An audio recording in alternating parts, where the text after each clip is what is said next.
gotta get it, cause I gotta get it. What's going on? It's your boy SB. So yes, I finally got some overtime at corporate. Let's go. Say no to VTO. Say no to VTO. So why is this dope? This is dope because it's been 6 months. We on a 6-month drought, or at least me. I'm on a 6-month drought of no overtime.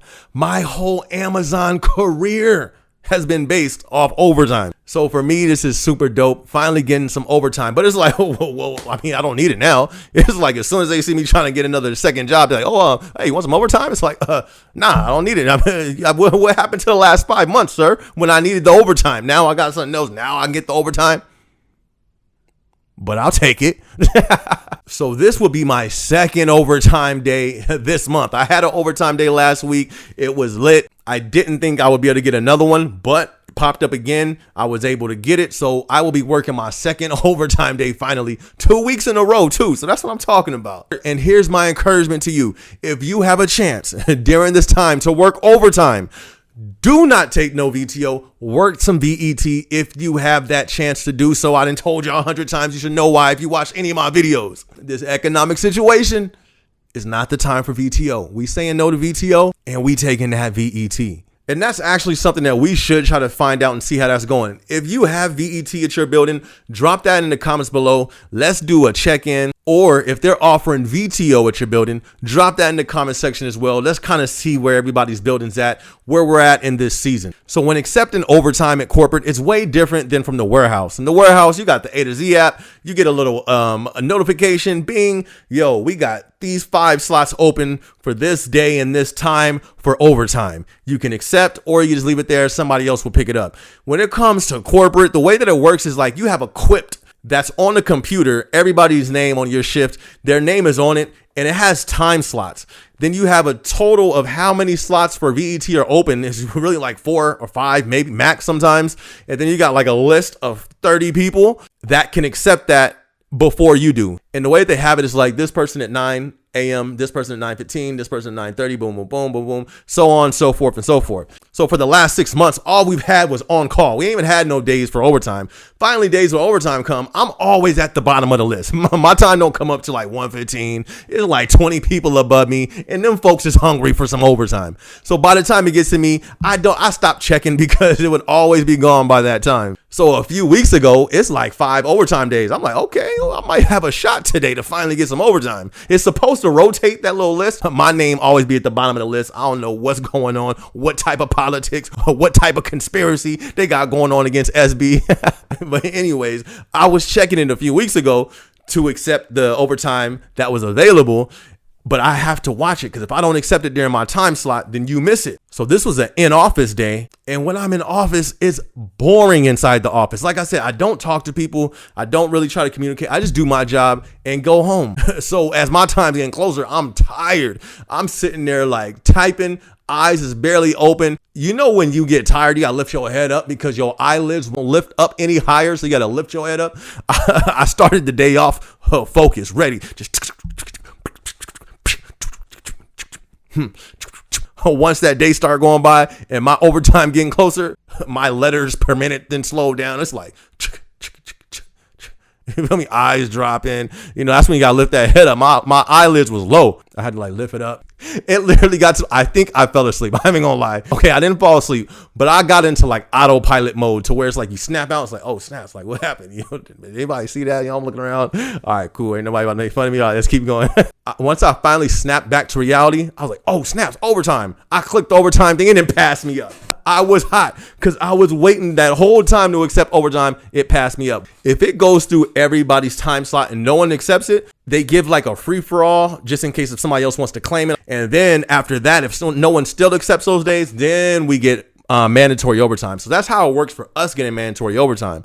But once everybody didn't claim it and I went through autopilot and missed my chance of getting overtime, I was able to claim it, you know, once it went through everybody. So I was able to get it. So overtime for corporate is a little different from overtime in the warehouse, but sort of the same. When you have overtime in the warehouse, you go in to your department and they use you. If you come in for overtime for stow, you just come in as a basic regular stower and you just stow. Or they may use you for an indirect or whatever the case may be. If you come in for packing overtime, they may use you as an indirect, or you may just be packing. So it's kind of the same thing, but it's a little different. And in my opinion, it was way more chill. So when we work overtime, we come in and we just cover people's breaks. And then you got like 5 other people who's doing overtime who's fighting to cover people's breaks. So literally it's like, all right, can somebody cover me for this break? You got like 12 people.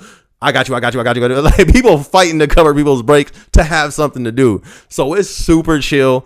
Unless a lot of people leave early or their head count's real low, then you would have to actually cover people's sites. But it's super chill. And on top of that is when you have overtime in corporate, you can do it from home. That right there is the icing on the cake. When you got overtime in the warehouse, you got to be there. I mean, if you could work from home and stow from home with like a little machine or something like that, that would be fire. But they ain't got that yet. It's like, oh, you got overtime? Yeah, just do that from the house. I was like, okay, sir, say less. Let us go. But from now going forward, I'm not going to be able to have any overtime days with corporate due to the fact I'm working 2 jobs. So I'm going to have my regular work days, which is 4 days on, 3 days off, and then 3 days on, 4 days off. So my off days from corporate, I'm going to be doing Amazon delivery. So the 4 days I work Amazon corporate, the other 3 days I'm going to be at Amazon delivery. The 3 days I work Amazon corporate, I'm going to have 1 day off and then 3 days Amazon delivery. So I won't be able to do the overtime with corporate anymore, but it's all good because now, boom, I'll just be able to jump onto the delivery side and make that stream of income to make up for the lack of overtime that's been available when it comes to corporate. So I can't lie, it's finna be crazy. Literally, I'm going to be working at least 11 days straight with the chance of it being 17 days straight. So this is going to be like a whole nother level. It's going to be challenging. It's finna be crazy. So I'm going to have to be a whole lot more disciplined when it comes. It's one area I need discipline in. I'm going to have to be very disciplined in my sleep, which sometimes I'm not that disciplined in, but it should be a whole lot more easier because I'm pretty sure I will be tired. On top of the fact I have to squeeze in working out. I'm still on my fitness journey as well. So I'm going to have to fit in some time at the gym, like maybe right when I get off on one of the delivery nights, boom, I'm hitting the gym. But what's dope is now doing the delivery, I'm back on my Amazon fitness program. You feel me? So the only thing I'm going to have to hit at the gym now is heavy weights. I was actually on my cardio at the gym as well, but I can cut that out because we back on Amazon fitness. Let's go. So anyways, be sure to like, be sure to subscribe because these next 11 days is going to be pretty crazy. I'm still going to be posting. I'm not slowing down on YouTube at all, but I'm actually bringing you guys along. So be sure to subscribe, be sure to hit the notification bell, and be sure to work some overtime if you're able to. I've been saying this in all my videos. If you're able to do some extra work without physically hurting yourself, without mentally hurting yourself, at least do it to pay off any type of debt and to at least save up some type of cushion just in case anything happens. This is your boy SB. Be sure to like, be sure to subscribe, be sure to hit the notification bell. I'm going to see you on the next video. Let's go. Look, they say I couldn't do it, but I did. Turn stacks to a crib. Yeah, going up, going in. Let them sleep, bedtime, tuck them in.